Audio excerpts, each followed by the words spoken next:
"You can't destroy what's legally mine," I screamed, but the excavator drowned my voice out. The bridge I built 6 months of sweat and $85,000 crumbled under that roaring machine. Fresh concrete split open like bone, and there she was, Patricia Wilkins, HOA chairwoman, arms crossed, smiling as if she'd just won something. That bridge wasn't just a project, it was my lifeline, the only road connecting my property to the outside world. Watching it die felt like watching my own home being cut off from reality. What I didn't know then was that Patricia had just made the biggest mistake of her life. That morning had started quietly. Blue sky birds, coffee on the porch. Then came the rumble of diesel. A yellow Caterpillar rolled into view, and Patricia appeared waving a notice like a flag of conquest. "Violation of Regulation 15.3.2, she announced. "Unauthorized structure on community land." Community land. My bridge didn't even touch HOA property. It crossed a dry creek fully within my lot. I pulled the county permit from my back pocket, the official seal catching the sun. Every inspection cleared, I told her. Every fee paid. She didn't blink. "County approval doesn't override association jurisdiction," she said, smirking, then signaled the operator. The engine roared, the bucket swung forward, and I realized this wasn't about rules. It was personal. When the dust settled, Patricia tucked her folder under her arm. I caught a glimpse, a red outline around my property with the code, TBD 209, scribbled beside it. "What's that mean?" I asked. She smiled. "Old administrative note." Then she turned away. Later that night, I stared at the wreckage under my floodlights. I couldn't stop asking why. Why me? I had followed every rule. I even checked the HOA charter, nothing about bridges. But when I asked for a copy of that supposed regulation 15.3.2, Patricia refused. "Only board members can view internal governance documents," she said. Internal. The HOA's own brochure promised transparency. My gut told me she was hiding something. I just didn't know what yet. The next day, a letter arrived. Remove all debris within 48 hours or pay $12,000. It also demanded mandatory HOA arbitration.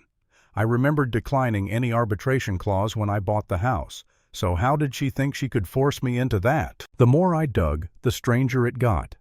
I found old maps showing County Road 45 running straight through my land lot, 251 Maple Drive, the one I'd inherited from my grandfather. His 1987 will mentioned something I'd never noticed. Sole vehicular access privileges for the entire Maplewood Heights development. Someone had tried to black out the text with marker, but the words still glowed under a lamp. That meant my property didn't just border the road. I owned it. The only access road for all 67 homes. Patricia had destroyed my bridge without realizing she'd severed the very path everyone depended on. The next morning, another certified letter, Patricia doubling down. That's when doubt hit me. Maybe she was right. Maybe I misunderstood some legal loophole. For days, I walked my property line replaying everything.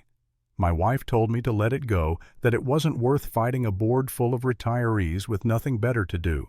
But when I checked the county database again, I found a note Lot 251 temporarily misfiled in 2019, the year Patricia became president. Coincidence? Not likely. My file had been shelved under township roads accessible only to supervisors. Someone had buried my ownership record. That's when Becky Williams, the records clerk, confirmed it. The HOA had no authority to demolish anything on private land without a court order. What they did was illegal. Her words snapped something inside me. For weeks, I'd felt powerless. That night, staring at the broken bridge, I whispered enough. I hired David Mitchell, a property rights attorney. He didn't hesitate. They owe you 3 times your loss. $255,000 minimum. He also warned me Patricia wouldn't go quietly. He was right. Patricia launched a smear campaign. On the community page, she wrote, "One resident has built an illegal bridge and is now suing the HOA. We must protect our shared values."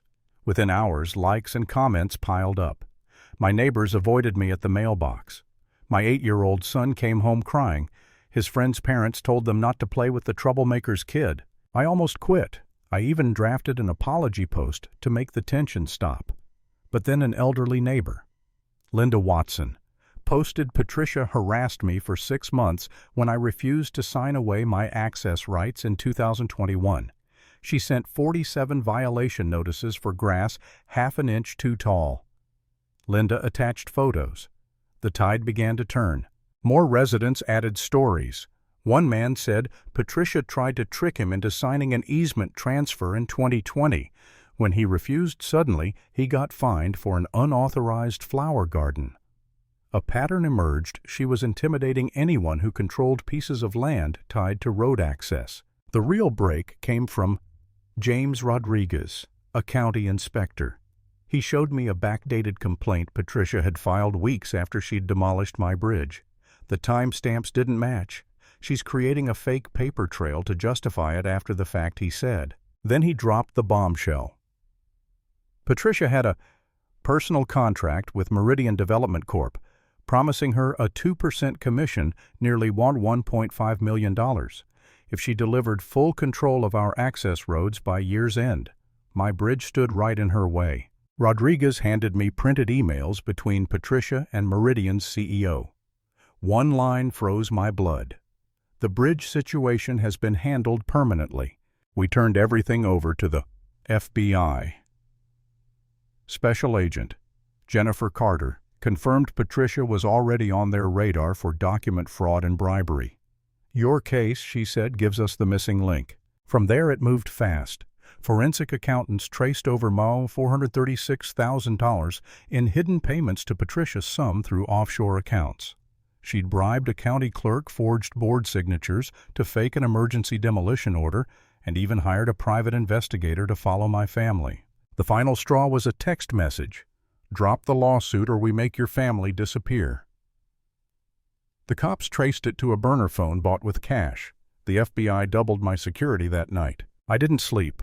I watched the wreckage of the bridge under moonlight and realized how far this madness had gone, how greed had turned a community board into a criminal enterprise. At dawn, FBI agents executed arrest warrants across 3 counties. Patricia ran. She was caught 6 hours later at the airport with 2 suitcases full of cash and fake passports. When they brought her into the federal courthouse, she looked smaller than ever, her perfect hair gone orange jumpsuit glaring under fluorescent light. The courtroom overflowed. Reporters, neighbors, former friends. Judge Laura Wilson presided, known for hammering white-collar crime. I sat behind my lawyer hands, shaking, watching Patricia face the evidence, forged deeds, offshore transfers, recordings of her discussing permanent solutions. When the prosecution played those audio clips, you could hear a pin drop. Patricia's own voice. If Thompson doesn't accept our settlement, we may need to explore more decisive solutions. Her lawyer called it poor judgment. The judge called it what it was: criminal conspiracy and attempted intimidation. Margaret Foster testified next, her voice steady as she held up original county documents. These are the real deeds before Patricia falsified them, she said. She manipulated 23 properties to expand HOA control illegally. Even the board members Patricia claimed had approved the demolition stood up and said their signatures were forged. The handwriting expert confirmed it: same pen pressure, same ink, same hand. Patricia tried to defend herself, claiming she'd been protecting community values. The judge cut her off. You destroyed private property, forged public documents, and endangered residents. That's not protection, it's fraud. When the verdict came, the words felt like thunder. Guilty on 23 federal counts: wire fraud, tax evasion, conspiracy, obstruction of justice. 18 years in federal prison. $2.3 million in restitution. Lifetime ban from real estate and HOA involvement. The other conspirators fell with her bribed inspectors, the crooked clerk, the private investigator. Meridian Development's stock tanked 40%. The luxury project collapsed overnight. I didn't cheer. I just stood outside the courthouse, breathing in cold air, feeling lighter but older somehow. Weeks later, the county rebuilt my bridge using Patricia's seized assets. They called it the Thompson Memorial Bridge, though I never asked them to. I walked across it at sunset, the water calm beneath the air finally quiet, and thought about how a fight over a small bridge had uncovered $1 million crime ring. Sometimes justice isn't loud. It's the sound of a bridge standing where corruption once tried to erase it. Lesson learned? Never underestimate what one person can expose when they refuse to stay silent.